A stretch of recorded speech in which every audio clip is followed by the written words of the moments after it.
Malam itu, setelah Pak Haji sadar dari kesurupan, mereka semua berkumpul di ruang tengah. Udara terasa dingin meski jendela dan pintu sudah ditutup rapat. Bang Yusuf, ini aneh. Biasanya kalau udah keluar dari tubuh, arwahnya gak balik lagi. Tapi ini, auranya masih kerasa di sekitar kita. Jangan-jangan belum selesai urusannya. Bang, arwah Pak RT masih nyangkut. Pak Rungkad, saya sih curiga, jangan-jangan ada sesuatu yang disembunyikan waktu Pak RT meninggal. Pak Haji memijat pelipisnya. Waktu saya kesurupan, saya sempat lihat sesuatu, bayangan rumah tua, gelap, dan suara Pak RT bilang mereka harus tahu. Semua terdiam. Tiba-tiba, suara kursi bergeser sendiri. Peot, gemetar, kita gak bisa terus-terusan di sini. Kita harus cari tahu maksud dari mereka harus tahu itu.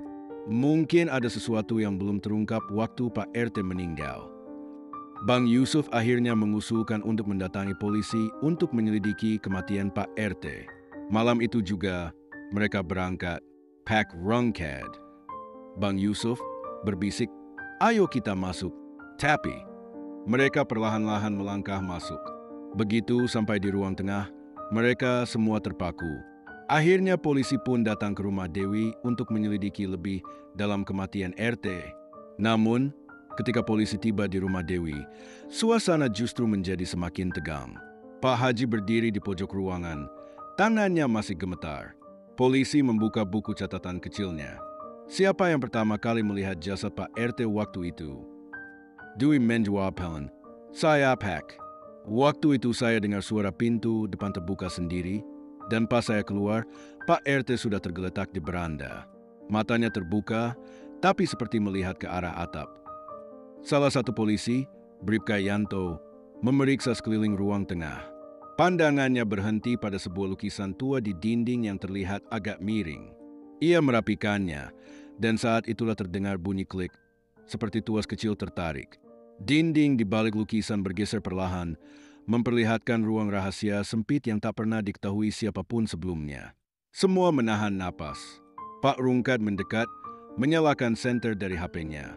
Di dalam ruang sempit itu, tersimpan tumpukan kertas tua, foto-foto, dan sebuah buku catatan usang dengan sampul kulit hitam. Bang Yusuf membuka halaman pertama. Matanya menyipit membaca tulisan tangan yang agak tergesa. Bribka Yanto mengangguk pelan.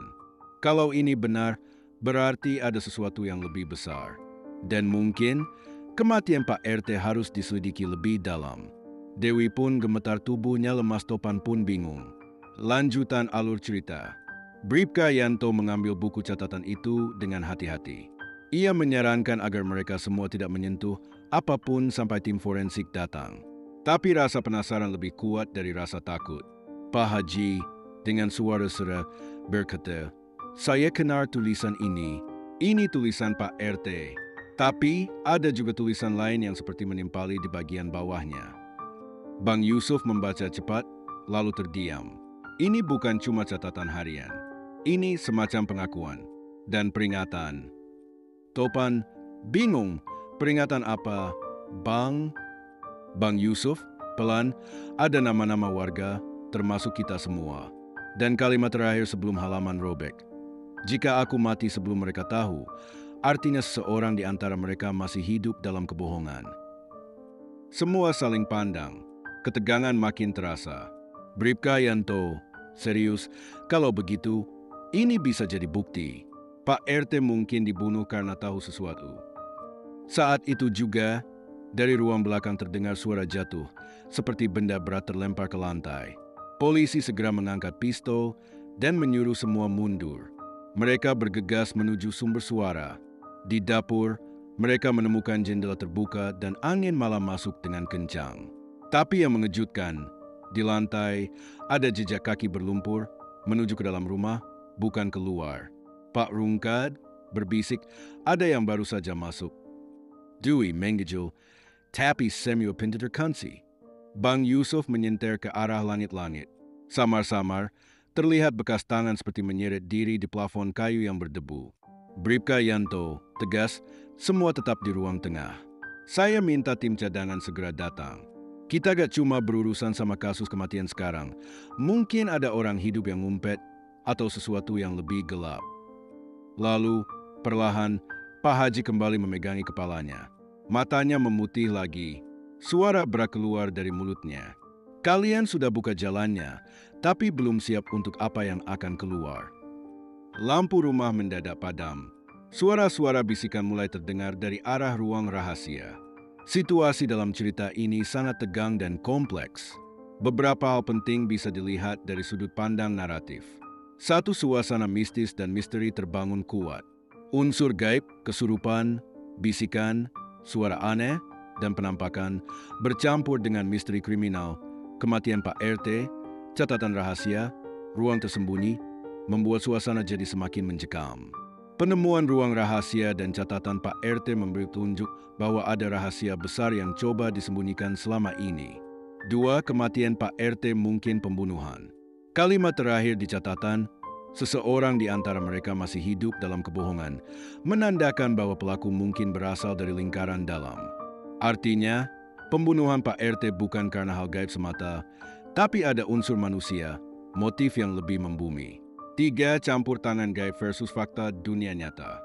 Pak Haji kerasukan lagi, seolah arwah Pak RT belum tenang karena jalan sudah dibuka. Hal ini menunjukkan bahwa investigasi ini tidak hanya memerlukan logika polisi, tapi juga keberanian menghadapi hal-hal supranatural. 4. Ancaman semakin nyata. Jejak kaki berlumpur yang masuk ke dalam rumah, dan suara aneh menandakan bahwa ancaman bukan hanya masa lalu, tapi masih ada di sekitar mereka sekarang. Ini membuat situasinya jauh lebih genting. Bukan hanya soal mengungkap masa lalu, tapi juga bertahan hidup malam ini. Kesimpulan, cerita ini sedang berada di titik transisi penting, dari sekadar fenomena aneh menjadi penyelidikan besar dengan potensi bahaya nyata. Penonton atau pembaca akan dibuat bertanya-tanya, apakah pembunuh masih ada di antara mereka? Ataukah ini semua ulah dari sesuatu yang lebih tua dan lebih jahat dari sekadar manusia? Tentu, berikut motivasi yang bisa menyemangati dalam menghadapi situasi seperti cerita di atas, ataupun kehidupan nyata yang terasa penuh misteri, tekanan, atau ketidakpastian. Dalam gelapnya malam dan ketakutan yang membayangi, ingatlah, cahaya keberanian tidak pernah padam selama kamu tetap melangkah. Tak peduli seberapa besar misteri yang menghadang, atau seberapa berat rasa takut yang menyelimuti, kebenaran selalu menunggu untuk ditemukan oleh mereka yang berani bertanya dan berani mencari. Setiap langkah maju, siksul APA PON, adalah perlawanan terhadap kebahagiaan dan ketidakadilan. Bahkan dalam ketakutan, kamu masih punya kekuatan untuk memilih, menyerah atau berdiri. Dan ingat, kegelapan paling pekat sering datang sebelum fajar.